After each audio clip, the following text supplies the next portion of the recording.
하나님의 은혜가 우리 온 성도들과 함께 하시기를 간절히 축원합니다. 오늘 함께 나눌 말씀은 열왕기상 17장 1절의 말씀을 통해서 뉴욕에 온 디셉 사람 엘리야라고 하는 제목으로 함께 말씀을 드리겠습니다. 엘리야가 어디를 와요? 그래서 제가 이 말씀을 준비하면서 그런 상상을 해보았습니다. 디셉 사람 엘리야 선지자가 2850여 년 전의 분인데 지금 현존하시는 분으로서 이스라엘에 계신다면 우리 뉴욕을 찾을 때 어떻게 오실까? 아마도 지금 그 국제공항이 있는 그 디셉 길르앗에서 예루살렘으로 왔다가 예루살렘에서 지금의 그 이스라엘의 수도는 텔아비브입니다. 텔아비브에 있는 국제공항을 통해서 직항으로 오는 경우도 있지만 조금 검소하셨을 것 같아서 한번 경유해서 오신다면 터키의 앙카라나 아니면 이스탄불을 지나서 오시면 열몇 시간을 거쳐서 드디어 JFK 우리 존 F 케네디 공항에 도착을 하셔서 이제 여러분들 드디어 우리 뉴욕 중앙교회 엘리야 선지자께서 오셨습니다. 상당히 피곤한 모습으로 오셨을지 모르겠습니다. 오셨을 때 물론 이 뉴욕의 명물인 무엇을 타고요?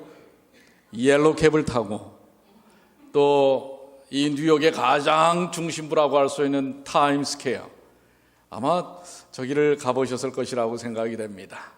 그런데 이 타임스퀘어의 수많은 전광판의 불빛과 모여있는 사람들을 우리 엘리야 선지자가 이렇게 쳐다보면서 무슨 생각을 했을까? 자, 그러나 생각은 나중에 뒤로 좀 하시고, 자, 옐로캡을 좀 집어타고, 타임스퀘어에서 브로드웨이를 지나서 월드 트레이드 센터 지금 새로 만들어지지 않았습니까? 아주 한 건물로 그냥 우뚝 솟은 뉴욕에 사는 저도 아직은 가보질 못했습니다. 거기를 거쳐서 그 옆에 있는 월스트리트, 여러분들 세계 국제의 금융의 아주 중심부인 월스트리트 그 밑에 베러리 팍을 지나서 자유의 상 배를 타고 들어갔다가 나오신 후에 이제 차이나타운을 거쳐서 브루클린 브릿지 그 다음에 쭉 올라오면서 럭커펠러 센터를 통해 센트럴 팍 그 다음에 그 옆에 있는 뮤지엄들을 구경을 하시고 마지막으로 온 세계의 정치 중심이라고 할 수 있는 UN 빌딩까지 구경을 하시면서 이 24시간 여는 수많은 이 맨하탄의 아마 그 델리나 그로서리 또 가게들을 보셨을 것이라고 생각이 됩니다. 부딪히는 수많은 사람들, 도대체 바삐 걷는 그 수많은 사람들 어디로 가는 것일까요? 이러한 모습을 보면서 엘리야 선지자는 무엇을 생각했을까? 새벽에 눈을 비비고 조지 워싱턴 브릿지를 건너면서 카풀도 요즘은 경쟁을 해야 합니다. 차들이 얼마나 늘어서 있는지 모릅니다. 3명이 타야만 이지 패스를 해도 13불인가를 받는데 3명 이상 카풀을 하면은 얼마를 받아요? 6불 50을 받습니다. 그러니 7불 이상 싸지 않습니까? 그래서 그거를 위해서 혼자 2명이 타고 가는 사람들이 그 조지 워싱턴 브릿지 옆에 쭉 차를 대놓고선 그것도 경쟁이 심합니다. 그런데 거기에도 새치기 하는 사람들이 있어요. 좀 더 빨리 가겠다고 다른 사람보다도 더 먼저 사람을 태우기 위해서 앞으로 가는 것입니다. 맨하탄으로 향하는 트래픽의 아주 복잡한 교통 지옥을 뚫고 아니면 10,000원의 서브웨이 지하철을 타면서 지하철에 몸을 싣고 아침에 집에서는 식사할 시간이 거의 뉴요커들은 없습니다. 그래서 회사 가까이에 있는 델리에 가서 무엇을 한 개 사요? 샌드위치나 우리 뉴요커들이 잘 먹는 빵이 뭡니까? 베이글, 순 밀가루 덩어리입니다. 하나 먹으면 든든합니다. 그 베이글에 텁텁한 구수하게 또 하겠죠. 커피 한 잔에 요기를 하고 하루 10시간에서 14시간, 어떤 사람은 원잡에서 투잡까지 뛰면서 정말 열심히 사는, 거기에 희망이 있고 꿈이 있고 소망이 있다고 믿고 사는 수많은 뉴요커들을 아마도 엘리야 선지자는 보았을 것입니다. 뭐 아멘할 거는 아닙니다. 그런데 우리 어르신들은 어떻습니까? 젊은이들은 그렇게 정말 꿈을 향해서 직장에서 학교에서 그렇게 잠을 쪼개어가면서 사는데, 우리 어르신들은 어떻습니까? 어르신들이라고 한가한 게 아닙니다. 뉴요커 어르신들은 바쁩니다. 데이케어 센터의 통증병원에 장보기 위해 오는 셔틀버스 시간 맞춰 가야 합니다. 또 홈케어가 여전히 시간 맞춰서 오는 것입니다. 정말 짬이 없습니다. 그래서 어떤 어르신은 그래요. 아우 바빠 죽겠어요. 탁구 쳐야지, 그림 그려야지, 컴퓨터 배워야지, 영어 배워야지, 성경 볼 시간이 없다고 하는 것입니다. 자, 그런데 이 디셉 사람 누가요? 엘리야. 디셉이라고 하는 동네는 어디입니까? 물론 정확한 지명을 지금 파악하기는 쉽지 않지만 여러 가지 근거를 통해서 길르앗은 요단강 동편에 있는 그야말로 한적한 시골입니다. 디셉에 대한 것은, 이 지명에 대한 것이 그렇게 분명하게 나오지 않습니다. 그런데 그 위에 글이 시내가 이제 이 엘리야가 아방에 섰다가 도망간 곳이지요. 그 가까이가 아니겠는가? 가장 자기가 살던 숨기 좋은 곳으로 갔을 것이라고 생각이 됩니다. 그 근방이 디셉이 아닌가라고 하는 것입니다. 그렇습니다. 길르앗 그저 디셉이라고 하는 저 촌동네의 촌부에 불과한 엘리야입니다. 그는 아마도 하나님의 뜻과 명령을 따라서 그 요단강 서쪽 건너편에 북방 이스라엘의 수도였던 사마리아 성을 찾아가고, 사마리아 성에 도착했을 때 그 느낌이 조금 전에 이 뉴욕을 찾았을 때의 우리 엘리야 선지자의 느낌과 별 다르지 않았을 것이라고 생각이 됩니다. 왜냐하면 이 길르앗의 디셉에 비하여 사마리아는 북방 이스라엘의 수도였고 도시였기 때문에 그렇습니다. 오늘 그 사마리아 성을 찾으면서 느꼈던 느낌과, 이제 조금 전에 말씀드린 것처럼 우리 이 21세기의 전 세계의 수도라고 하는 뉴욕 맨하탄을 찾으면서 느끼는 이 엘리야 선지자의 느낌은 별 다르지 않았을 것입니다. 솔로몬의 아들 르호보람 시대에 이스라엘은 둘로 나누어집니다. 남북 왕국으로 나누어지는데, 북방 이스라엘을 솔로몬의 부하였던 여로보암이 이제 왕위에 올라서 두 조각으로 나뉘게 됩니다. 그런데 이 북방 이스라엘이 남방 유다의 수도였던 예루살렘에서 예배하는 것을 금지하게 하기 위해서, 왜냐하면 자기가 이제 나라를 세웠는데 그 백성들이 자꾸 남방 유다를 찾아가면 그것은 정치적인 그 어떤 힘들이 분산될 것이라고 생각하기 때문에, 이 종교적인 목적을 갖고도 신앙적인 목적을 갖고도 북방 이스라엘에 거주하는 주민들이 예루살렘에 가지 못하도록 막기 위해서 이 여로보암은 베델과 단에다가 신전을 세웁니다. 신전을 세우고 거기다가 2마리의 금송아지를 만들어서 경배하도록 하는 것입니다. 이것은 하나님께서 가장 정말 가증스럽게 여기는 행위였습니다. 그 후에 여로보암 이후에 북방 이스라엘의 왕들은 하나같이 제대로 된 믿음과 백성들을 향한 선정을 펼친 선한 왕이 있었어요, 없었어요? 한 명도 없습니다. 그 중에서도 있기는 있었는데 반대로 아주 제일 극악한 왕이 있었는데 그게 누구예요? 북방 이스라엘의 제7번째 7대 왕이었던 바로 오늘 우리 본문에서 읽었던 말씀에 나오는 아합 왕입니다. 이 아합 왕은 물론 그 당시 북방 이스라엘이 군사력이나 경제적인 부분이 꽤 강성했습니다. 그것은 아주 세속 정치에 탁월했고 그것을 이루어내기 위해서 주변의 이방 국가들과 계약 결혼들을, 정책적인 정략 결혼들을 합니다.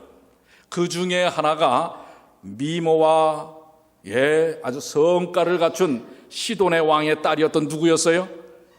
이세벨이었습니다. 그래서 그 이후에 아합이 이세벨과 결혼한 이후에는 더더욱더 여호와 하나님을 향한 신앙은 거의 뭐예요?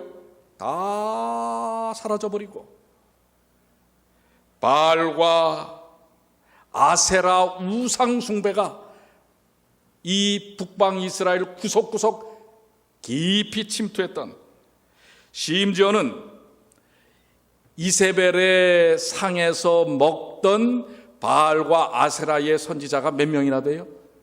850명이나 될 정도로. 그러니 한번 여러분들 생각을 해보십시오. 궁정에서 얻어먹는 종교 지도자들이, 제사장들이, 이것도 이방 제사장들이 850명입니다.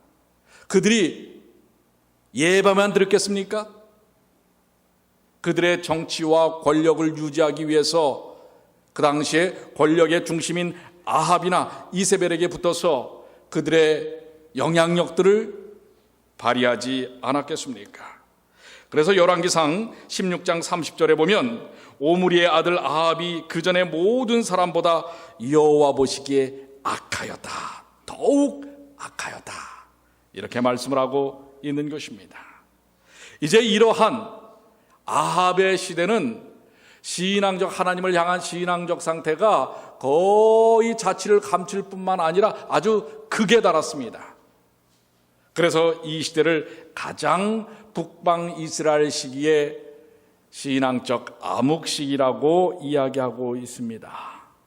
그런데 이때에 하나님을 신실히 섬기는, 바알에게 무릎을 꿇지 않은 하나님의 종들이 7,000명이나 있었다고 했습니다. 그런데 이 7,000명이 하나같이 다 모여 내놓고서는 신앙적 활동을 하지 못했던 사람들입니다. 다 자신들의 삶을 경건하게 그 사마리아 성 도시를 떠나서 주변에서 은둔하면서 하나님의 말씀을 섬기고 따랐던 사람들입니다. 그런데 오늘 여러분들 본문의 말씀 다시 한번 읽습니다. 열왕기상 17장 1절 한번 다 같이 읽어볼까요? 길르앗에 시작. 길르앗에 우거하는 자 중에 디셉 사람 엘리야가 아합에게 고하되 나의 섬기는 이스라엘 하나님 여호와의 사심을 가리켜 맹세하노니 내 말이 없으면 수년 동안 우로가 있지 아니하리라 하니라. 자, 여기 이러한 이스라엘의 암흑 시기에 혜성같이 나타난 하나님의 선지자가 바로 누구였어요? 바로 디셉 사람 엘리야였습니다. 그런데 이전에 엘리야에 대한 기록은 나타나지 않아요. 바로 이때 짠 하고 나타나는 것입니다. 그런데 나타나는 이 출현이 대단히 극적입니다. 저 길르앗에 그야말로 촌뜨기, 촌부였습니다. 그런데 나타나자마자 누구에게로 들어서는 거예요? 그 당시 통치자였던 왕 앞에, 그것도 최고로 극악하고, 어떤 면에서 극악하기 때문에 이 왕권은 강합니다.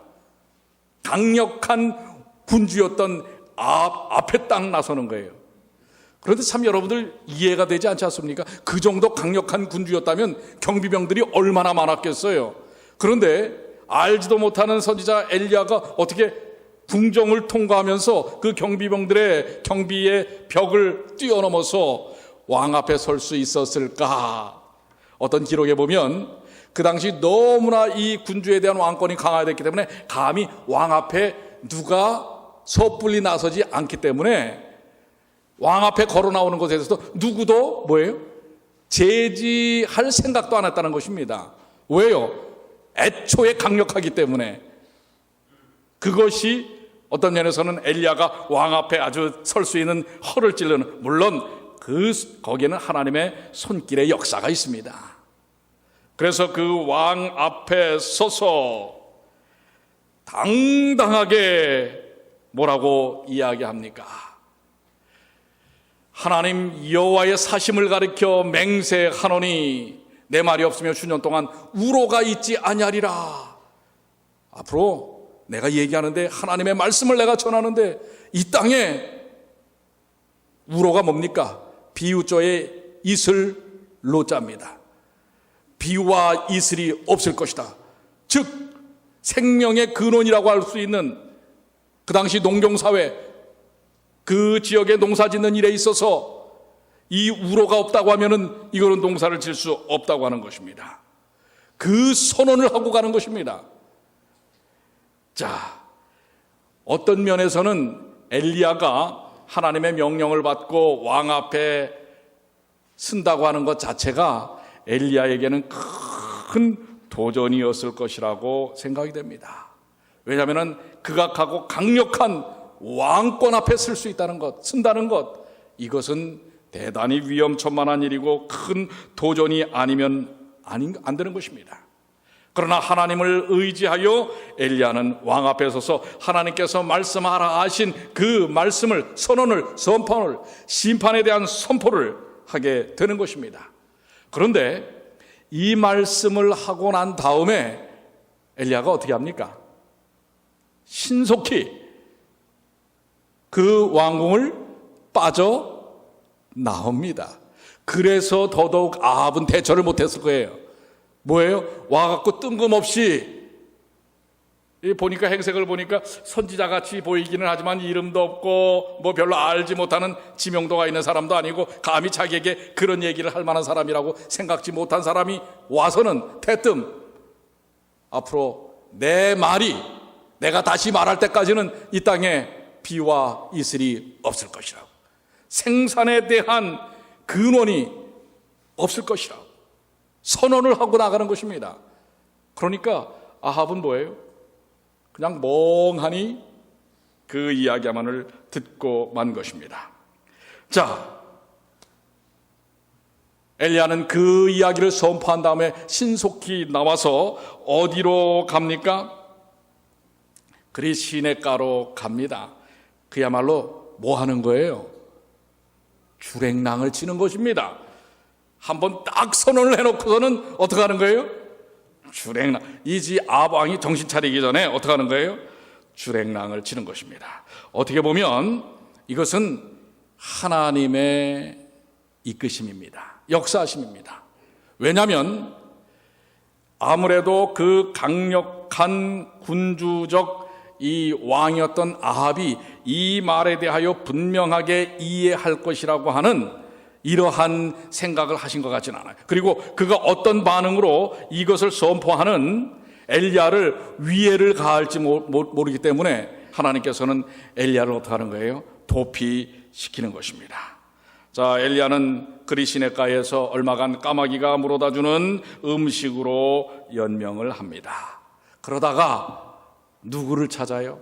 이제 시돈 지역이라고 하는 것은 여러분들 아까 그림에서 보셨지만은 저 북쪽으로, 갈릴리 호수 저 북쪽으로 가 있는 것입니다. 그런데 이 시돈에서 누구를 만나게 되냐면 열왕기상 17장 9절입니다. 너는 일어나 시돈에 속한 사르밧으로 가서 거기 유하라. 내가 그곳 과부에게 명하여 너를 공개하게 하였느니라.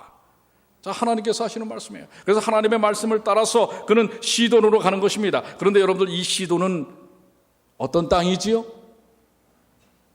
시돈은 어떤 땅이에요? 누가 시돈 출신입니까? 아까 제가 말씀을 드렸는데 여러분들 자세히 들었으면 기억하실 거예요. 그가 간 황후였던 누구요? 이세벨이 바로 어디 출신이에요? 시돈 출신입니다. 그런데 해필이면 하나님께서 어디로 가라고 하는 거예요? 도망가되 어디로 간 거예요? 시돈으로 간 거예요. 시돈은 이방 땅입니다. 그런데 그 시돈 땅, 거기도 이미 지금 가뭄이 들었습니다. 그런데 그 시돈 땅에서 누구의 집에 유하도록? 과부인 사르밧 과부에게 들어가라고 하는 것입니다. 그래서 공개란 말은 그에게 대접을 받으라고 하는 것인데요, 이 사르밧 과부가 그래서 이 찾아온 엘리야를 향하여 뭐라고 얘기합니까?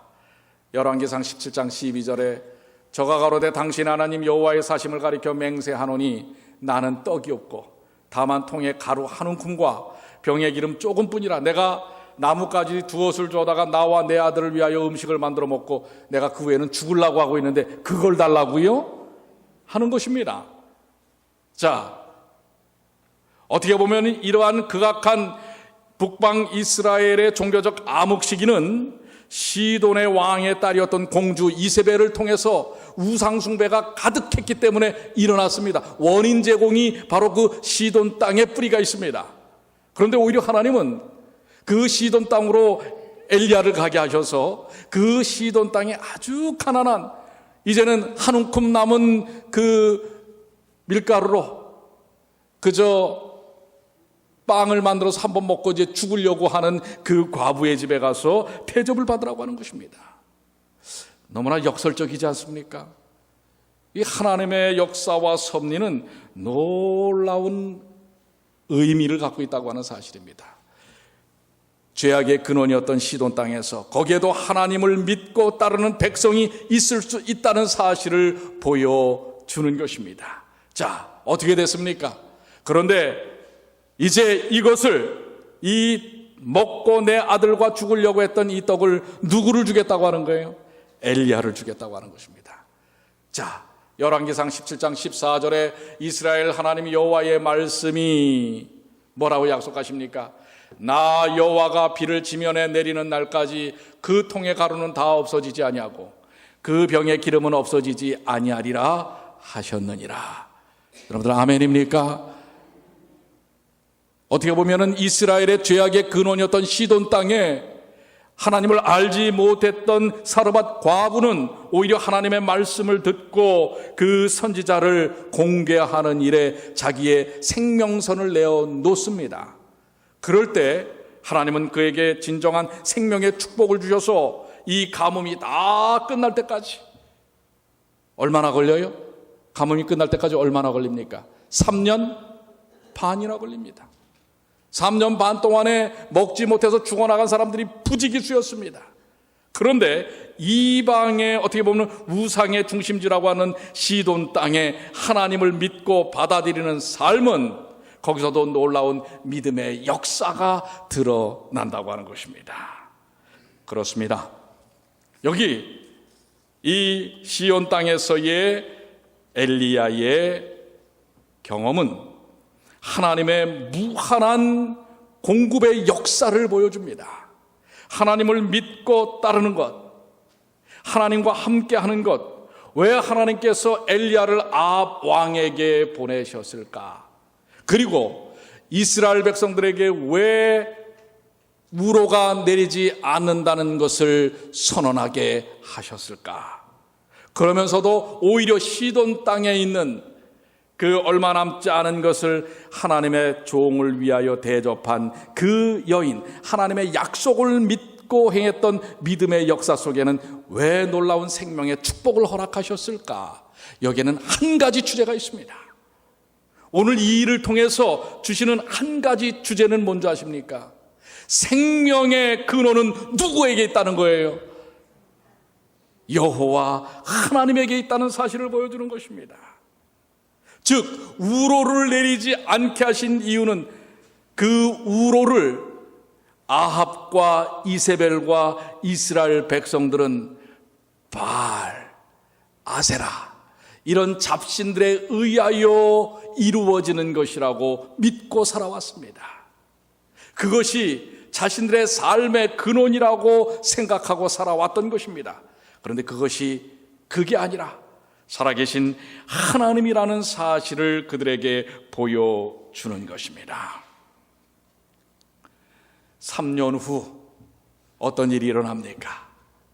바로 그것에 대한 증거를 분명하게 보여주시는데 열왕기상 18장 1절 한번 나같이 읽습니다. 많은 날, 시작. 많은 날을 지내고 제3년에 여호와의 말씀이 엘리야에게 임하여 가라사대 너는 가서 아합에게 보이라. 내가 비를 지면에 내리리라. 아합과 이세벨, 바알과 아세라 선지자와 제사장들이 숱한 많은 노력을 했어도 지난 3년 동안 비 한 방울 이슬 하나 맺히지 않았습니다. 그런데 하나님께서 뭐라고 하시는 거예요? 내가 비를 지면에 어떠하리라? 내리리라. 이 모든 생명의 근원이 누구에게 있음을 보여주시는 거예요? 하나님께 있음을 보여주시는 것입니다. 사실 그동안 아합과 이세벨은 누구를 잡기 위해서 혈안이 됐어요? 이 모든 기근, 가뭄의 원인이 누구에게 있다고 생각했습니까?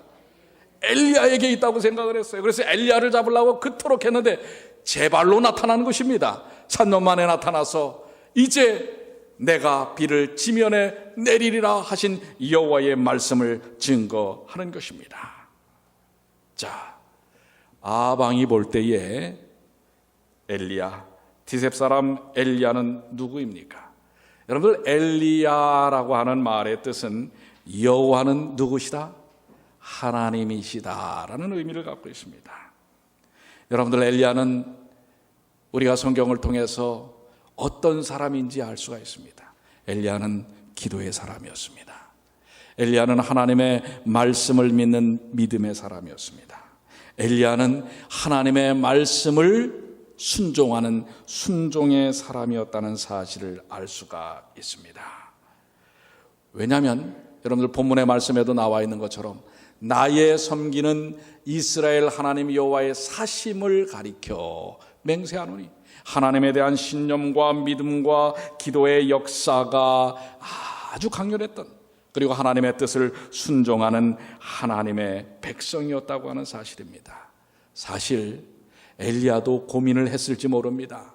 하나님께서 아합에게 가서 이 선언을 하라, 우로가 내리지 않을 것이라고 하는 선포를 하라 라고 했을 때 그가 이 길르앗에서부터 사마리아 성까지 가면서 그 요단강 주변에 우거진 숲들을 봤을 것입니다. 수목들을 봤을 것입니다. 아직도 뭐예요? 그 요단강에는 물이 꽉 차서 흘러가는 것을 보았을 것입니다. 아니 도대체 이러한 시내가 어떻게 마를 수 있을 것인가? 이렇게 의심할 수도 있는 거리들이, 하나님 혹시 이 사명을 저에게서 좀 이렇게 치워주시면 어떻겠습니까? 누가 하신 말씀처럼, 예수님께서 하신 말씀처럼 이 십자가를 좀 내게서부터 치워주실 수는 없습니까? 여러분, 아합 앞에 서는 일 자체가 결코 쉬운 일은 아닙니다. 이것은 어떻게 보면은 그 이후에 850년 후에 십자가에 달리실 예수 그리스도의 고민과 그 무거운 짐을 상징하는 것입니다. 그러나 그는 의심하지 않고, 그런 여러 의심의 여지들이 있었음에도 불구하고 하나님을 믿고 그의 사명을 완수를 합니다. 자, 아까도 말씀드린 것처럼 사마리아 성에 도착하였습니다. 오늘날로 보면 우리가 사는 이 대도시 뉴욕이 바로 사마리아 성과 같은 곳입니다. 아합은 세속적인 것을 추구하는 오늘날의 현대인들, 뉴요커들의 삶을 대변하는 것일 수 있다고 하는 것입니다. 그는 매우 정치적이었고 권력적이었고 세속적이었습니다. 아주 현실적이었던 사람입니다. 눈에 보이지 않는 하나님보다는 눈에 보이는 권력과 재물, 부귀에 모든 관심을 쏟는 사람입니다. 그런 면에서는 꽤 성공한 사람이 아합입니다. 하나님에게는 매우 악한 사람이지만은 현실적인 인간들의 삶 속에서는 힘을 가진, 그래서 그 앞에 무릎 꿇을 수밖에 없는 뭐예요? 성공한 사람이라고 보여질 수 있는 것입니다. 어떻게 보면 저 맨하탄에 수많은 부를 누리고 있는 사람들처럼 말입니다. 그들이 사는 모습은 어떻게 보면 일반인들이 사는 모습들과는 조금 다를 수 있을지 모릅니다. 그들이 갖는 가치는 다른 사람들이 생각하는 가치와는 조금 다를 수 있을지 모릅니다. 그러나 그를 향하여 하나님은 엘리야를 보낸 것입니다. 오늘 이 세상을 향하여 하나님이 아닌 수많은 각자의 우로를 소중히 여기는 인생들, 그들을 향하여 바로 엘리야를 보내신 것처럼 오늘 이 세상을 향하여 이 시대의 엘리야 누구를 보내시고 계실까요? 자, 여기 선지자왕 121쪽에는 엘리야가 그의 기별을 전한 것은 결코 실패함이 없는 하나님의 말씀의 능력을 굳게 믿는 믿음을 행사한 것에 불과하다. 그가 섬기는 하나님을 절대적으로 신뢰하지 않았더라면 엘리야는 결코 아합 앞에 설 수가 없었다. 그는 그 믿음을 가졌기 때문에 어떻게 보면 아합이 볼 때는 아주 촌뜨기 저 시골 촌부라고 생각했던 엘리야지만은 그는 그 앞에 담대히 설 수 있었던 것입니다. 바로 아합 앞에 쓰고 대도시 앞에 쓰는 그 선언은 오늘 우리들에게도 맡기신 것입니다. 복음전도 25쪽에는 수백만의 도시민들은 곧 결정해야 한다라는 것입니다. 뭐가요? 뭘 결정한다고요? 우로가 내리지 않을 수 있다는 것에 대하여 결정해야 한다는 것입니다. 우로가 내리지 않기 전에 그들의 삶을 선택해야 한다고 하는 것입니다. 오늘날 전 세계를 덮고 있는 영적 흑암은 인구가 밀집되어 있는 중심지들을 더욱 어둡게 만들고 있다.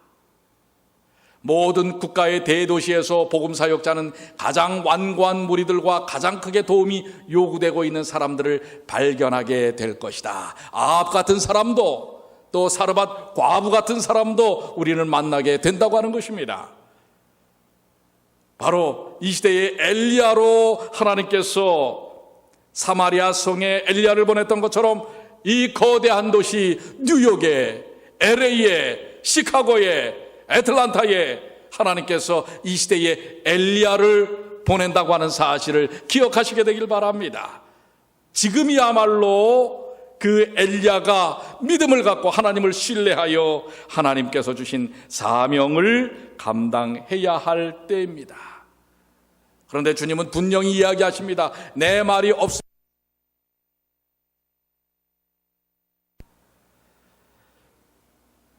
조금 전에 북방 이스라엘이 물론 유목민들과 농경사회가 함께 어우러져 있는데 농경을 하든 유목을 하든 비와 이 이슬이 내리지 않는다면 그것은 이루어낼 수 없는 삶이라고 하는 것입니다. 그렇다면 오늘날 이 사마리아 성과 같은 우리의 삶에 터져인 뉴욕 대도시에서는 우로가 도대체 무엇일까요? 돈, 가치, 명예, 꿈, 시간, 노동, 열심, 진급, 집, 차, 문명사회적인 모든 시스템, 사회보장제도, 지식, 월페어, 건강, 자존심, 이런 것들이 혹시 우리의 우로가 아닐까요? 그런데 이 우로가 어떻다고요? 수년 동안 뭐 하지 아니하리라? 있지 아니하리라. 오늘 아침에도 교회를 오면서 맨하탄에 우뚝 솟은 빌딩을 보면서 그런 얘기를 나눴어요. 한 집사님과.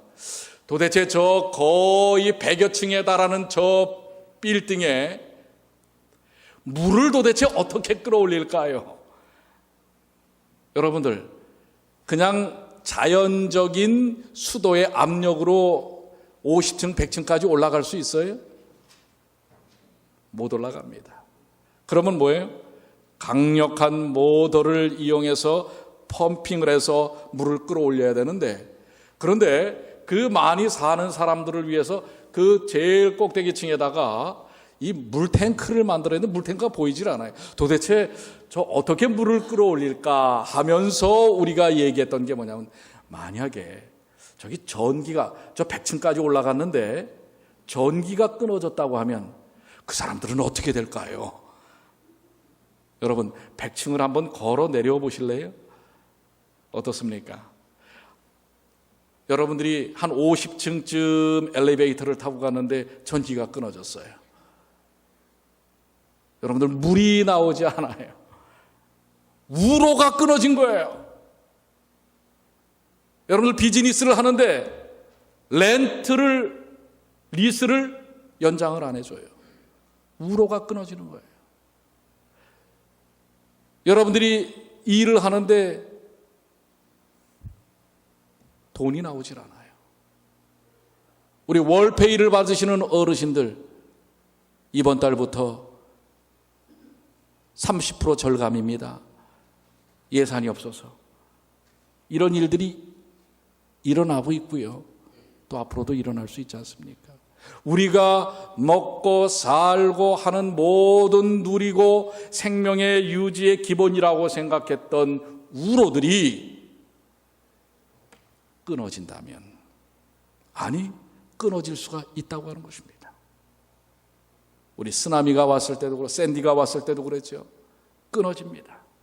우로가 우리에게 올 수 있는 것입니다. 예, 이 치열한 경쟁 사회에서 경쟁을 삐집고 나가는데 하루아침에 뭐예요? 당신이 이제 짐 싸십시오 라고 한다면, 우리에게 이러한 수년 동안 우로가 있지 아니하리라, 우로가 끊어진다고 하면 어찌 될 것인가? 그런데 그 당시에 아합과 이세벨은 이렇게 얘기했다고 하는 것입니다. 지도자들은 바알의 권세를 신뢰하고 엘리야의 예언을 금거 없는 말로 쳐쳐두도록 백성들에게 역설했다. 여전히 사제들은 비는 바알의 능력을 통해서 내린다고 주장하였다. 엘리야의 하나님을 두려워 말며 그 말을 듣고 떨지 말라. 때를 따라 수확을 가져오고 인간과 짐승의 양식을 준비하는 분은 바알이라고 주장하였다. 아니야, 열심히 노력만 하면 이룰 수 있어. 진급도 이룰 수 있고 월급도 많이 받을 수 있고 장사도 잘 되고. 여러분, 오늘날 아합처럼, 바알의 선지자들처럼 이 세상의 우로가 세상적인 논리에 의해서 우리에게 주어질 수 있다고 하는 것을 계속해서 주장하는 논리 속에 우리가 젖어 있지 않는가라고 하는 것입니다. 그런데 하나님은 분명히 이 우로를 끊으실 때도 있다고 하는 것입니다. 아니, 사랑의 하나님께서 어떻게 그 수많은 이스라엘 백성들에게 우로를 끊겨서 고통 가운데 방치할 수가 있는가? 저도 이 문제를 조금 깊이 생각하면서 왜 그러셨을까? 저는 그게 하나님의 사랑의 아주 극단적인 방법이라고 생각합니다. 왜요? 그동안 그렇게 숱하게 이스라엘 백성들에게 생명의 하나님의 능력을 의지하여 살 수 있도록 메신저를 보내고 메시지를 보냈지만 이스라엘 백성들은 귀뚱으로도 듣지 않았습니다. 그 말씀을 거절하고 이제 그 모든 백성들이 완전히 그나마 남아있던 백성들마저도 다 죽게 생겨버린 것입니다. 그래서 하나님은 극적인 방법, 극단적인 방법, 왠지 아세요? 인간은 죄악적이기 때문에 그게 통한단 말이에요. 그래서 어떻게 해요? 사랑하시기 때문에 그 방법을 쓰시기도 해요. 극단적인 방법 뭐예요? 우로를 끊어버리시는 것입니다. 오늘 여러분들, 우리에게 하나님께서 주시는 여러 기회들이 있습니다. 축복의 기회들이 있습니다. 그런데 그 기회들을 받아들이지 않고 거절하면 하나님은 끝끝내 그 영혼을 포기할 수 없어서 극단적인 방법을 쓰실 수 있다는 사실을 기억하시게 되길 바랍니다. 여러분의 뭘 끊어버려요? 우로를 끊어버린단 말이에요. 건강을 끊어버리고, 재정을 끊어버리고, 직업을 끊어버리고.